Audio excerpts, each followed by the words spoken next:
Good morning everyone વિદ્યાર્થી મિત્રો, હું વિશાલ મેર આજના આપણા ઇંગ્લિશના લેક્ચરની અંદર આપ સર્વનું હાર્દિક સ્વાગત કરું છું. વિદ્યાર્થી મિત્રો, આજના આપણા લેક્ચરની અંદર આપણે ઇંગ્લિશની અંદર પાર્ટ 2 એટલે કે ભાગ 2 એક્ટિવ પેસિવ એના વિશે આપણે ચર્ચા કરીશું. તો કે એક્ટિવ પેસિવ શું છે, શેને કહેવાય એક્ટિવ પેસિવ? તો કે એ જે કે ચર્ચા છે આપણે ભાગ 1 છે એની અંદર આપણે ચર્ચા કરી ગયેલા છે. તો કે જો કદાચ તમે લેક્ચર એ ભાગ તમે ના જોયો તો કે ડિસ્ક્રિપ્શનની અંદર તમને એ જે લિંક છે એ મળી જશે. ન જોયું તો જોઈ લેજો. તો આજે આપણે એક્ટિવ પેસિવ છે એના ભાગ 2 છે એના વિશે ચર્ચા કરવાની છે. તો કે ભાગ 2 ની અંદર કહેવાય છે તો કે આપણે દરેકે દરેક જે કાળ છે, કોઈ પણ મોડલ છે, પછી કહેવાય છે કોઈ લેટ વાળા વાક્ય હોય, શુડ વાળા વાક્ય હોય, એટલે કે મોડલ ના જે કઈ વાક્ય છે એ દરેક વાક્ય વિશે આપણે ચર્ચા તો કરવાની છે, પણ આજનો જે આપણો ભાગ છે એની અંદર આપણે કહેવાય કે સાદા વર્તમાન કાળ છે એના વાક્ય વિશે ચર્ચા કરીશું. તો જોઈએ તો કે સૌથી પહેલા English active passive part 2 standard તો કે 9, 10, 11, 12 અને એની કોમ્પિટિટિવ એક્ઝામ. તો કે આપણો જે લેક્ચર છે એ તમને ધોરણ 9, 10, 11, 12 અને કોઈ પણ સ્પર્ધાત્મક પરીક્ષા હોય એની અંદર તમને ઉપયોગી બની રહેશે.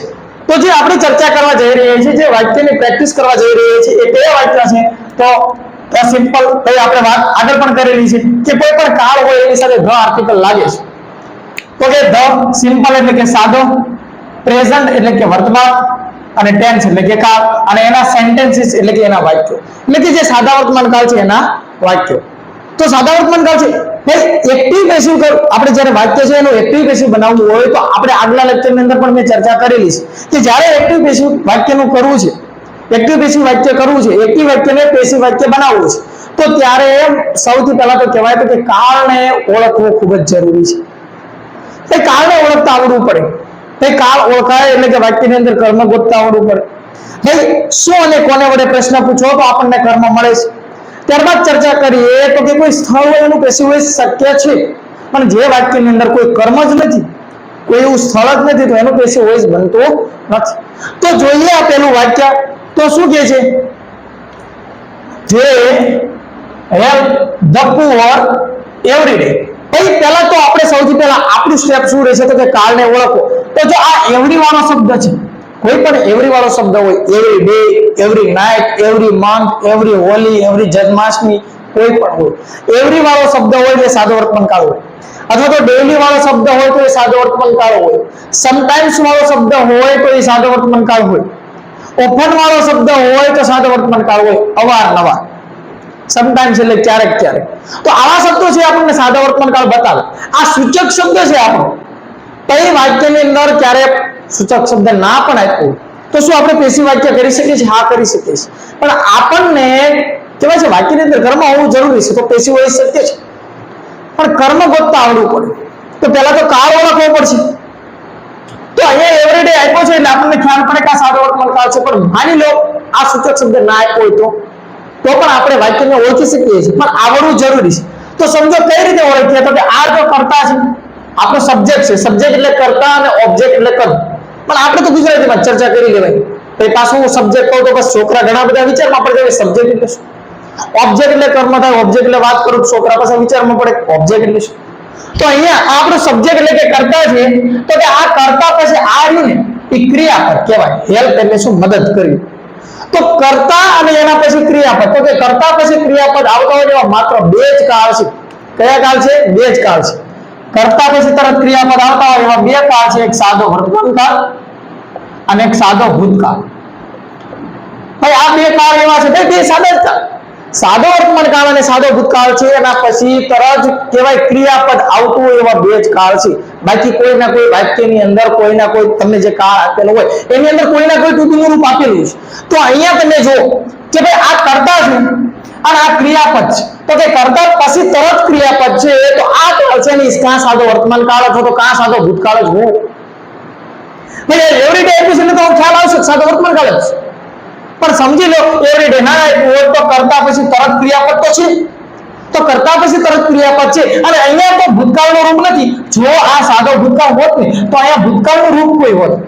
તો ભૂતકાળનું રૂપ નથી તો કાં તો આ મૂળ રૂપ છે, કાં તો એસપીએસ વાળું રૂપ હોય એટલે સાદો વર્તમાન કાળ જ હોય. તો ન સમજાણું હોય તો રિવાઇન્ડ કરીને જોઈ લેજો. તો આ હવે સાદો વર્તમાન કાળ થાય છે, તો આની અંદર આપણે કર્મ ગોતવું પડશે. તો કે ધે હેલ્પ એટલે મદદ કરે છે કોને? પુઅર હોય. અને એવરીડે. તો આપણે શું અને કોને વડે પ્રશ્ન પૂછ્યું તો કર્મ મળે. તો આ કોને વડે પ્રશ્ન પૂછીને આપણને કર્મ મળે છે, કોને મદદ કરે છે? તો કે ગરીબોને. તો આ કોને વડે તમને કર્મ મળ્યું? ગરીબોને. તો આ ધ પુઅર છે એ આપણું કર્મ છે, તો ત્યાં આવશે, આગળ આવશે. તો જો આ ધ પુઅર અહીંયા મૂક્યું, પછી શા માટે ધ પુઅર અહીંયા મૂક્યું?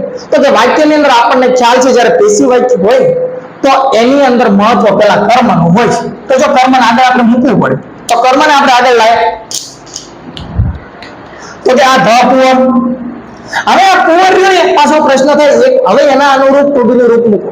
ભાઈ સાદા વર્તમાન કાળ છે ને એના માટે જો કહી દઉં છું કે એમ ઇઝ આર પ્લસ V3, બસ આપણે આટલી વસ્તુનો ઉપયોગ કરવાનો. જો એક વચન હોય કરતા સોરી કર્મ એક વચન હોય તો ઇઝ મૂકશું, કર્મ બહુવચન હોય તો આર મૂકશું. કોઈ આય તરીકે કર્મ હોય છે એટલે કે પાછળ ની આપેલું છે ને આગળ લાવશું તો એની સાથે એમ આવશે. કરતા આય હોય ને એમ ન મૂકી દેતા, એવું વાક્ય જોઈશું આપણે, ખ્યાલ આવશે. એટલે કે કોઈ પણ કર્મને અનુરૂપ ટુ બી નું રૂપ મૂકો અને એના પછી V3 મૂકો, કારણ કે પેશી હોય ની અંદર હંમેશા V3 જ આવે. તો અહીંયા જો પુઅર, આ પુઅર રહ્યો ને એ આખી જાતિનું વર્ચસ્વ કરે છે, આખી જાતિને બતાવે છે, એટલે બહુવચન કહેવાય. કોઈ એક ગરીબની વાત નથી, આખી જાતિની વાત છે, એટલા માટે બહુવચન કહેવાય. તો બહુવચન છે ને તો આ ત્રણ રૂપમાંથી આપણે શું કરશું? આર મૂકશું. તો અહીંયા આર મૂક્યું તો કે હા. હવે આનું કામ આવું પૂરું થઈ ગયું એની જાતનું, તો હવે સીધું V3 મૂકવાનું. તો V3 કે બજારમાં વેચાતા લેવા જવાનું નથી. અહીંયા તમને આપેલું છે હેલ્પ, અહીંયા હેલ્પ આપેલું છે તો એનું V3 કરી નાખવાનું. હેલ્પ નું ત્રીજું રૂપ શું થાય? તો કે હેલ્પ. તો કે આપણું કઈક વાક્ય આવું થાય છે, ધ પુઅર બહુવચન છે એટલે આર, હેલ્પ નું ત્રીજું રૂપ હેલ્પ. હવે શું કરવાનું? કરતા છે પાછળ લઈ જાઓ. તો આ કરતા છે એને આપણે પાછળ લઈ જઈએ છીએ, પણ એની પહેલા આપણે આગળ નિયમની અંદર કીધેલું છે કે કર્તાને પાછળ લઈ જાઓ ને એની પહેલા બાય મૂકવું. તો જો આ બાય મૂકવું અને આ ધે હતું એનું શું થઈ ગયું? ધેમ. અને આગળ એ પણ કદાચ એ વાત કરેલી છે કે કોઈ સૂચક શબ્દ હોય ને હળિયો ન કરી એમ ને રહેવા દે, કર્મ સાથે આગળ લઈ જવાની જરૂર નથી. તો આ એવરીડે હતું, એવરીડે નું એવરીડે વાંચો. બીજું વાક્ય જોઈએ તો કે children play cricket and football daily. પેલા તો કાળ ઓળખવો પડશે. તો ડેલી છે એટલે પાકું થઈ ગયું સાદો વર્તમાન કાળ છે, પણ આપણે એ રીતે નથી શીખવું. જોવું છે ભાઈ આનો સૂચક શબ્દ આપ્યો છે ના આપ્યો તો મેં વાત કરી એમ કે ભાઈ આપણને આ ડેલી ના આપ્યું હોય તો જો આ કરતા અને આ ક્રિયા કરતા પછી તરત ક્રિયાપદ આવે એવા બે જ કાળ, એક સાદો વર્તમાન કાળ એક સાદો ભૂતકાળ. તો જો અહીંયા ભૂતકાળ હોત ને, આ સાદો ભૂતકાળ હોત ને તો અહીંયા પ્લે નો આપ્યું હોત, પ્લેડ આપ્યું હોત, ભૂતકાળનું રૂપ આપ્યું હોત. તો હવે ભાઈ કન્ફર્મ છે આ સાદો વર્તમાન કાળ જ છે. તો વાંધો નહીં, ખ્યાલ આવી ગયો સાદો વર્તમાન કાળ છે, એનું કર્મ તમે ઓળખો. તો શું રમે છે? તો શું મળે આપણને? જવાબ મળે છે ક્રિકેટ રમે છે અને ફૂટબોલ રમે છે. માત્ર ક્રિકેટ ને રમતા જો બે કર્મ છે, ક્રિકેટ અને ફૂટબોલ. આ તમારું શું થઈ ગયું? આ તમારું વર્બ, સોરી આ તમારું ઓબ્જેક્ટ થઈ ગયું. ઓબ્જેક્ટ એટલે કર્મ. તો ક્રિકેટ એન્ડ ફૂટબોલ જો અહીંયા મૂકી દીધું, ક્રિકેટ એન્ડ ફૂટબોલ આગળ આવી ગયું, કારણ કે કર્મ છે અને પેશી વાક્યની અંદર કર્મનું મહત્વ. હવે આ એક વચન કે બહુવચન? તો ક્રિકેટ છે અને ફૂટબોલ છે, બે વસ્તુની વાત થાય છે તો બહુવચન કે. તો બહુવચન છે ને તો આમાંથી આપણે શું મૂકશું? આ બે માં શું મૂકશું? તો કે બહુવચન છે ને તો આપણે આર મૂકશું. તો અહીંયા આપણે શું મૂક્યું? આર મૂક્યું. હવે માની લો અહીંયા માત્ર હું ક્રિકેટની વાત કરતો હોત તો ઈઝ આવે, અથવા તો માની લો માત્ર ને માત્ર હું ફૂટબોલની વાત કરતો હોત તો પણ એક વચન કહેવાય એટલે ઈઝ આવે. પણ અહીંયા બે વસ્તુની વાત છે એટલે આર આવશે. તો એના અનુરૂપ ટુ બી નું રૂપ મૂક્યું, એની જાત માંથી આર મૂક્યું. હવે આનું કામ પૂરું તો સીધું V3 મૂકી દેવાનું. તો શું પ્લે એટલે કે ક્રિયા છે એનું V3 આપણે બનાવી દેવાનું, કે ગોતવાને જ જવાનું, અહીંયા આપેલું હોય તો પ્લે નું V3 શું થશે? પ્લે. હવે આ કરતા છે એને આપણે પાછળ લઈ જવાનું, પણ એની પહેલા શું કરવાનું? બાય મૂકવાનું. તો બાય મૂક્યું, બાય મૂક્યો. હવે આ ચિલ્ડ્રન છે પાછળ લઈ લીધો, ચિલ્ડ્રન નું શું થાય? તો કે ચિલ્ડ્રન નું ચિલ્ડ્રન જ આપણે વાત કરી લેશે. આઈ નું મી, યુ નું યુ, ધે નું ધેમ, હી નું હિમ, સી નું હર, વી નું અસ. નામ હોય નામ રે, અહીંયા બાળકો છે તો બાળકોનું બાળકો જ રે, એટલે બાય ચિલ્ડ્રન નું ચિલ્ડ્રન અને ડેલી નું ડેલી, કારણ કે એ સૂચક શબ્દ છે, છેલ્લે છેલ્લે રહેવા દેવાનું, એને આગળ લઈ જવાની કોઈ જરૂર નથી.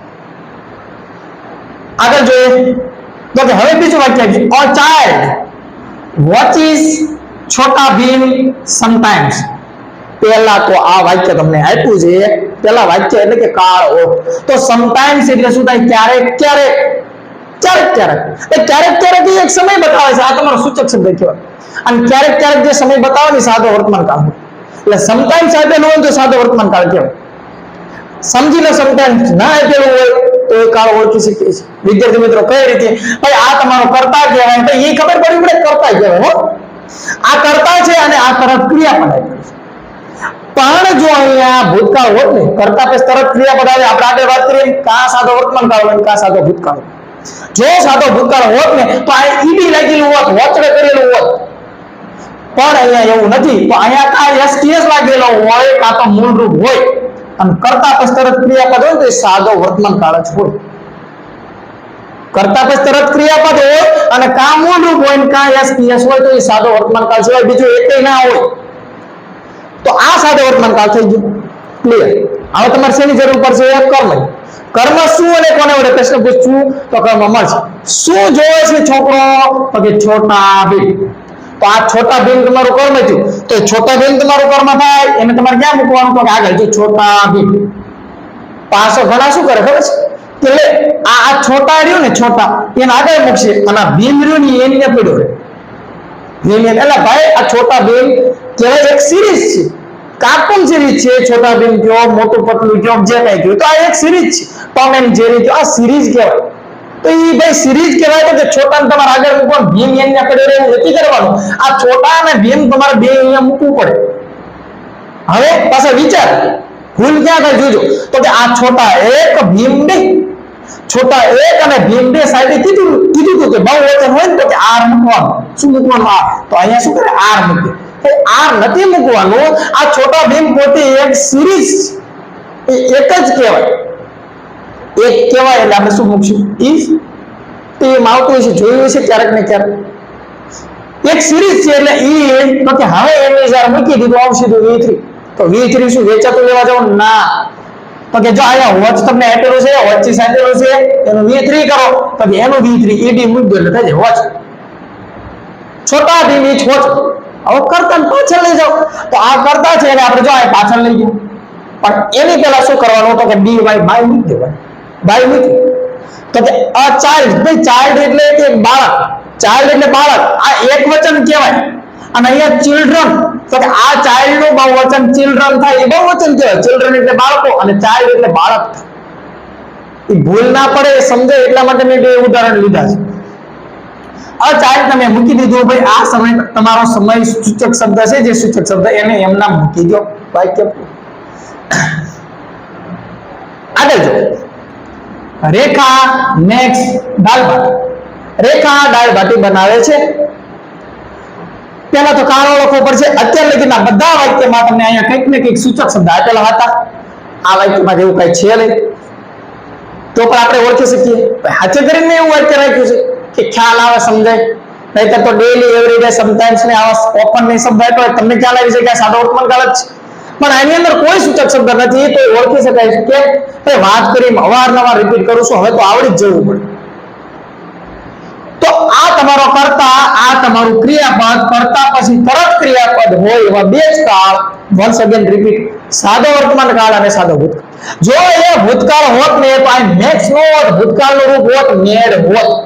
તો અહીંયા મૂળ રૂપ અથવા તો એસટીએસ વાળું રૂપ હોય ને તો આ સાદો વર્તમાન કાળ જ હોય. ક્લિયર થઈ ગયો સાદો વર્તમાન. તો રેખા શું બનાવે છે? તો કે દાળ ભાટી. આ શું વડે તમને શું મળી ગયો? જવાબ મળી ગયો. શું અને કોને વડે તમે પ્રશ્ન વાક્યમાં પૂછો ને તો તમને કર્મ મળી જાય. બસ ઘણા શું પ્રશ્ન પૂછે, કઈ રીતે પૂછે? શું કરે છે? શું કરે છે? તો કે મેક એટલે બનાવે છે. એટલે આ કર્મ છે સાહેબ. આ મેક એટલે બનાવવું એ કર્મ નથી, કારણ કે શું કરે છે? શું કરે છે? તો કે બનાવે છે. એટલે પહેલા તું પેલા ક્રિયાપદ પાકા કર. આ મેક એટલે બનાવવું એ તારો ક્રિયાપદ છે. બનાવવું, ખાવું, રમવું, આ બધી ક્રિયા કહેવાય. આ ક્રિયા છે ભાઈ, એ તારું ક્યાં કર્મ છે? કર્મ તારું આ થાય. આપણને આ વસ્તુ નથી ખ્યાલ ને ત્યારે લોચા થાય છે, ત્યારે નથી આવડતું. અને ત્યારે આપણે સાઈડમાં મૂકી દેવી છે ને ત્યારે આપણે ઇંગ્લિશને ટાઈમ નથી આપતો. ફરી શું કરે છે? તો કે બનાવે છે. મેં એટલે બનાવવા. આ ભાઈ તારું ક્રિયા કહેવાય, કર્મ નથી. આને આગળ લાવો. પછી લોચા પડે હે V3 શેનું કરું તો કે દાળ બાટીનું V3 કરીશ. તમારો કર્મ તો છે આ દાળ બાટી, તો જો દાળ બાટી અહીંયા મૂક્યું. પાછો પ્રશ્ન છે કે સાહેબ દાળ 1 ને બાટી 2, વાહ, દાળ 1 ને બાટી 2 બહુવચન છે એટલે સાહેબ આવે જ આવે, નો આવે ભઈલા. દાળ બાટી એક ડીશ છે, દાળ ભાત તો કે એ ડીશ કહેવાય. ઘોડા ગાડી તો કે ઘોડા ગાડી એક કહેવાય ને, એક જ નામ વસ્તુ કહેવાય. કે ઘોડા ગાડી ચારે ખાલી આવે કે ઘોડું અલગ હેલું આવવાનું, ગાડી વાય એટલું ગાડું હેલું હતું જોયું, બળદ ગાડું તો કે બળદ આગળ હેલા આવતા ને ગાડું વાય હેચી હેચી આમને હેલું આવતું. એટલે ભલે એક સિરીઝ કહેવાય. આ દાળ બાટી છે એક ડીશ છે, તો તમારે આ કર્મ આવે જે તમે કર્મ બોલ્યું તો પેલા દાળ લાવો બાટી એમને પડી રહ્યું નથી કરવાનું, દાળ બાટી બે મૂકવાનું. અને આ બે વસ્તુ છે આ બહુવચન ન કહેવાય, એ એક વચન જ કહેવાય. અને એક વચન કહેવાય તો તમે શું મૂકશો? ઈઝ મૂકશો. તો અહીંયા જો ઈઝ મૂક્યું. હવે ભાઈ આ એમેઝોન નું કામ પૂરું, સીધું V3. અને V3 તો જો તમને એમ મેટ આપેલું છે એનું ત્રીજું રૂપ મેટ થઈ જાય. ત્રીજા રૂપે ખ્યાલ ન હોય તારે લોચા વધારે પડતા પડે. ત્રીજું રૂપ મેટ. હવે ભાઈ આ કરતા તારી આ રેખા છે ને પાછળ લઈ જાઓ તો એની પહેલા શું કરવાનું? બાય મૂકવાનું. તો રેખાનું રેખી ન થાય, નામનું નામ જ રે. કીધેલું છે યાર વિશાલ હોય વિશાલ રે, કે વિશાલનું વૈશાલી ન થાય. રેખાનું શું રહે તો કે રેખા.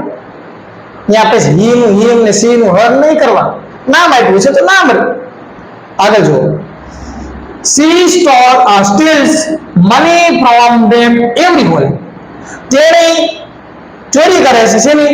પૈસાની, રૂપિયા. ફ્રોમ બેક માંથી એવરી બોલે દરેક હોય. તો આ એવરી શબ્દ તમને આવ્યો, ભલે પાછો હોલી દિવાળી ગમી આપ્યું, એવરી આપ્યો એટલે સાદો વર્તમાન કાળ થઈ જાય. એ તરત ખબર પડી જવી પડે, સીધું પછી ટાઈપ બગાડવાનો ન હોય આમાં. આ તમારો સૂચક શબ્દ થઈ ગયો, સાદો વર્તમાન કાળ થઈ ગયો. માની લો નથી આપ્યું તો આ કર્તા આ ક્રિયાપદ અને આયા કા મૂળ રૂપ હોય કા એસપીએસ હોય એટલે સાદો વર્તમાન કાળ જ હોય. આટલું રિપીટ તો કોણ કરાવે? થઈ ગયું. આ તમારો સાદો વર્તમાન કાળ કર્મ હતો. શું ચોરી કરી? શેની ચોરી કરી? તો કે મનીની. પાછા ઘણા અહીંયા લોચા થાય. મની ફ્રોમ બેક ત્રણ શબ્દ અહીં મૂકી દે. એટલે ભઈલા આ મની રહ્યું ને તારું કર્મ શેની ચોરી કરી? શું ચોરી કર્યું? શું ચોરી કરી? શું ચોરી કર્યું? તો કે મની. અને આ રહ્યું ને ફ્રોમ બેક તો એનો અર્થ શું થાય છે ખબર છે? ક્યાંથી? ભાઈ આ ક્યાંથી તમારું સ્થળ બતાવે. સ્થળ બતાવે એટલે એને અન્ય શબ્દ કહેવાય. ઇંગ્લિશ નો ટેન્સ નો જે પહેલામાં પહેલો લેક્ચર છે ને એની અંદર મેં આ બધી ચર્ચા કરેલી છે ભાઈ. જો શીખવું જોઈએ ઇંગ્લિશ તો એક ફેર જોઈ લેજો, ખ્યાલ આવી જશે. એટલે તારું કર્મ નથી આ ફ્રોમ બેક. ભાઈ ફ્રોમ બેક એટલે કે બેક માંથી બેક એક સ્થળ કહેવાય, એક જગ્યા કહેવાય, જગ્યા કહેવાય ને એને અન્ય શબ્દ કહેવાય. સમય બતાવે ને સૂચક શબ્દ કહેવાય. આ સમય બતાવે છે. અને આ મની ની તારું કર્મ છે. તો તમારે મની ફ્રોમ બેક તેની વસ્તુ આગળ નથી લાવવાની. કોઈ દિવસ પેશી હોય ન આવે. શેની ચોરી કરી? તો મની. માત્ર મની મૂકો. હવે મની છે ને એ અનકાઉન્ટેબલ નામ છે, એને ગણી ના શકાય. અને રૂપિયા હોય ને પૈસા એને ગણી શકાય. તો જો રૂપિયા આપેલું હોય ને તો એની સાથે બહુવચનનું રૂપ આવે તો આ મની અનકાઉન્ટેબલ નામ છે એટલા માટે એની સાથે માત્ર ઇઝ આવશે. તો મની ઇઝ. હવે V3 તો આ સ્ટીલ છે એનું ત્રીજું રૂપ સ્ટોલન. સ્ટોલન થઈ ગયું. તો હવે આ કર્તાને પાછળ લઈ જઈશું. સોરી, મની ઇઝ સ્ટોલન થઈ ગયું. પૈસા ચોરાણા. પણ ક્યાંથી ચોરાણા? તો કે આ જે અન્ય શબ્દ છે એનો હું તમને પેલા મૂકી દો તો વ્યવસ્થિત વાક્ય થાય કે પૈસા ચોરાણા ક્યાંથી? તો કે ફ્રોમ. આ ફ્રોમ બેંક છે ને એ બેક ટુ બેક વાક્ય મૂકી દો કે ફ્રોમ બેંક. એટલે કે money is stolen from bank. પૈસા બેંક માંથી ચોરાણા. હવે કોના દ્વારા ચોરાણા? તો કે આ સી છે ને પાછળ લઈ જવી પણ એની પેલા બાય મૂકી દેવી. તો કે બાય સી નું હર અને એવરી બોલી જે સૂચક શબ્દ છે એને છેલ્લે છેલ્લે રહેવા. પૈસા ચોરાણા ક્યાંથી? તો કે બેંક માંથી. કોના દ્વારા? તો કે બાય સી નું હર એવરી બોલી. જેમ આગળ આગળ જતા જઈશું થોડા અઘરા વાક્ય કરતા જઈશું. છેલ્લો આપણે લેક્ચર આવે એની અંદર થોડાક વધારે પડતા આપણે એવા વાક્ય રાખશું જે તમને થોડુંક ઉપયોગી બને. We sell books and pens. આની અંદર પણ કોઈ સૂચક શબ્દ આપ્યો નથી. હવે તમે તો સમજી ગયા છો, કાળો વાર્તા તમને આવડી ગયું 100%. શીખવું હોય, ધ્યાન આપવું હોય તો આવડે, નહીતર ન આવડે. તો કે શું વેચે છે? Books and pens. આ તમારું કર્મ છે. તો કે જો બુક્સ એન્ડ પેન્સ બે નામ છે, સ્વાભાવિક છે બહુવચન થવાનું. અને કાળ તો તમને ખ્યાલ છે કર્તા તરત ક્રિયાપદ અને અહીંયા મૂળ રૂપ છે એટલે સાદો વર્તમાન કાળ થાય. તો books and pens બહુવચન છે એટલે સ્વાભાવિક છે એમિઝર માંથી આર આવશે. હવે સીધું શું મૂકશું v3 તો કે સેલ છે એનું ત્રીજું રૂપ સોલ્ડ અને આ v છે એટલે પાછળ લઈ જઈએ પણ એની પહેલા બાય અને v નું અસ થાય. વાક્ય આપણું ક્લિયર. આગળ જોઈએ you distribute orange to us. જોજો આ વાક્ય.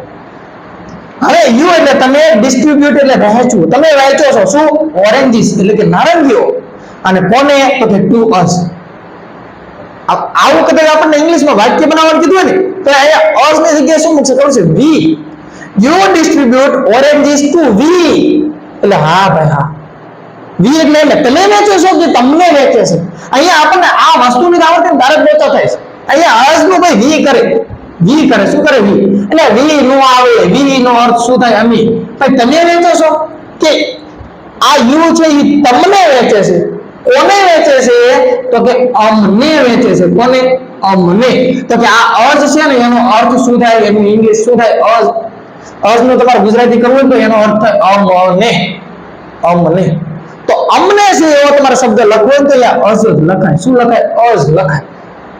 અમારે વી લખો સાચું પડે ન પડે? પછી કે ઇંગ્લિશ આવડતું નથી તો ભાઈ પેલા આ છે સર્વનામનો એક કોષ્ટક આવે ને પાકો કરવો પડે. અજ એટલે અમને થાય ને વી એટલે વી.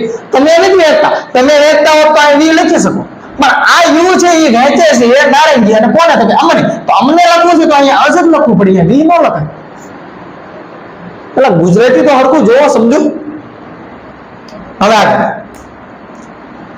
ભાઈ અહીંયા કરતા પછી તરફ ક્રિયાપદ અને આ ક્રિયાપદનું મૂળ રૂપ જ છે. બસ આગળ વર્તમાન કાળ થઈ ગયું. હવે શું અને કોને વડે પ્રશ્ન પૂછ્યું તો કર્મ મળે. તો જો શું વેચે છે તો કે આ એક ઓરેન્જીસ એટલે કે નારંગીઓ, એ તમારું શું થયું? કર્મ છે. ઓરેન્જીસ એટલે નારંગીઓ, આ તમારું કર્મ. અને કોને વેચે છે તો કે અજ એટલે અમને. અમને વેચે છે. બે કર્મ છે સાહેબ, આમાં તો બે કર્મ છે. શું થયું? શું વડે જવાબ મળે છે કોને વડે મળે છે? તો કે આ ડબલ ઓબ્જેક્ટ છે, ડબલ કર્મ વાળું વાક્ય છે. આનું પેશી હોય શક્ય જ છે. તમે બે રીતે બનાવી શકો. અહીંયા આપણે બે રીતે બનાવીએ. સૌથી પહેલા આપણે શું વડે જે કર્મ મળે છે એને યુઝ કરશું, પછી કોને વડે કરશું. બે રીતે વાક્ય બને, તમે કોઈ પણ રીતે બનાવો સાચું જ છે પણ આવડવું જોઈએ. શું કહે છે? પહેલા તો જો શું વેચે છે તો ઓરેન્જીસ એટલે કે નારંગીઓ વેચે છે. તો આ તમારું કર્મ થયું. તો અહીંયા તમે મૂકી દીધું કે ઓરેન્જીસ. ભાઈ આ ઓરેન્જ નહીં પણ ઓરેન્જીસ એટલે કે બહુવચન છે. અહીંયા એસ લાગેલો છે તો બહુવચન લાગેલો છે તો કે એમિઝરમાં શું આવશે? આર આવશે. તો અહીંયા આર મૂક્યું. પછી એમિઝર નું કામ પૂરું થયું. હવે સીધું v3 તો કે આ ડિસ્ટ્રીબ્યુટ છે એનું ત્રીજું રૂપ ડિસ્ટ્રીબ્યુટેડ. એક કર્મનું કામ પૂરું. યાદ રાખજો પેસિવ વોઇસ ની અંદર કહેવાય છે કર્મ છે ને એનું મહત્વ હોય, કર્તાનું મહત્વ રહેતું નથી. હોય ને કર્તાનું તો જેવું તેવું હોય. તો આ એક કર્મનું કામ આપણે અત્યારે પૂરું થયું તો આની અંદર જો બીજું કર્મ છે ને એમ પહેલા બેઠે બેઠે મૂકી દે બસ કર્તાની પ્રોસેસ કરો. શું લેવા? પેસિવ વોઇસ ની અંદર મહત્વ કોનું હોય છે? કર્મ. તો જો આ ઓરેન્જ નું કામ પૂરું થઈ ગયું. Oranges are distributed. હવે જો બીજું કર્મ છે એની અંદર કોને? તો કે અમને. તો કે આ ટુ અસ છે ને બેઠે બેઠું મૂકી ટુ અસ એટલે અમને. હવે કર્તાનું કાર્ય કરીએ તો કે આ યુ છે ને એને પાછળ લઈ જઈએ પણ એની પહેલા શું લાગે? તો કે by you know you. You know તો યુ જ રહેશે. પહેલું છે વાક્ય છે આપણું ક્લિયર. આ રીતે તમે પેસિવ વોઇસ કરો તમારું સાચું. માની લો આ રીતે તમારે નક્કી કરવું બે કર્મ છે તો આ શું વડે આપણે પેલા કાર્ય કર્યું તો હવે આપણે અસ વડે કરીએ. તો આ અસ છે એને આપણે આગળ લાવશું. પણ યાદ રાખજો કે આપણે કર્તાને પાછળ લઈ જઈએ. તમને ખ્યાલ છે કે આ વી ને પાછળ લઈ જઈએ તો અસ થાય છે. આય છે એને પાછળ લઈ જઈએ તો મી થાય છે. પછી હી છે એને પાછળ લઈ જઈએ તો હિમ થાય છે. તો આ વસ્તુ પાછળ જાય તો વી નો અસ થાય છે પણ જો અસ છે પાછળથી આગળ આવશે તો પાછું શું થઈ જાય? વી થઈ જાય. શું થઈ જાય? વી થઈ જાય. તો આ અસ છે પાછળ છે એને આગળ લાવીશ તો શું થઈ જશે? વી. તો જો આ વી થઈ ગયું તો કે વી. હવે વી એકવચન કે બહુવચન? તો કે બહુવચન. તો બહુવચન છે તો અહીંયા શું આવશે? આર. તો કે આર થઈ ગયું. આર મૂક્યું. હવે સીધું v3 તો કે v3 શું છે? તો કે અહીંયા ડિસ્ટ્રીબ્યુટ છે ને એનું v3 તો કે ડિસ્ટ્રીબ્યુટેડ. તો કે વી આર ડિસ્ટ્રીબ્યુટેડ. એક કર્મનું તમારું કામ પૂરું. વાક્યની અંદર બીજું કર્મ છે અને પેસિવ વોઇસ છે તો કર્મનું મહત્વ હોય તો બીજા કર્મને પહેલા મૂકી દો, કર્તાની પ્રોસેસ પછી કરો. બીજું કર્મ શું છે? તો કે આ ઓરેન્જીસ છે તો આ વી આર ડિસ્ટ્રીબ્યુટેડ લખ્યું પછી આ ઓરેન્જીસ તમારું બીજું કર્મ છે એમને બેઠે બેઠું મૂકી. તો કે વી આર ડિસ્ટ્રીબ્યુટેડ ઓરેન્જીસ. હવે કરતાનો કાર્ય કરો તો આ કરતા છે ને પાછળ લઈ જાવ તો જો આ પાછળ લાયા તો કે યુ નું યુ રે પણ એની પહેલા એક શું કરવું પડે બાય મૂકવું પડે તો કે બાય યુ. બે વાક્ય તમારા શું છે સાચા છે. તમે જે રીતે તમારે પરીક્ષાની અંદર પૂછાય તમે બનાવો તો બનાવી શકો છો પણ આવડવું પડે બસ આટલું સમજવાનું છે. તો અહીંયા જે આપણે કહેવાય છે સાદા વર્તમાન કાળ છે એનો જે પેસિવ વોઇસ છે એ પૂરું કરીએ છીએ. નેક્સ્ટ લેક્ચરની અંદર આપણે સાદો ભૂતકાળ છે, ચાલુ ભૂતકાળ છે, ચાલુ વર્તમાન કાળ છે, પછી મોડલ છે, એવા દરેક વાક્યની પ્રેક્ટિસ કરશું. જો તમને મારો વિડીયો પસંદ આવતો હોય તો લાઈક કરો, શેર કરો, સબસ્ક્રાઇબ કરો. પછી આપણે આ ચેનલની અંદર કહેવાય છે ટેન્સ છે, પછી ફંક્શન છે, પછી કહેવાય છે એક્ટિવ બેસિસ છે, એના દરેક વિડીયો છે એ તમને ડિસ્ક્રિપ્શન છે એની અંદર મળી રહેશે. જો વિડીયો ન જોયા હોય તો એક વાર જોઈ લેજો અને વિડીયો પસંદ આવતો હોય તો લાઈક કરો, શેર કરો, સબસ્ક્રાઇબ કરો. આપ સર્વનો આભાર.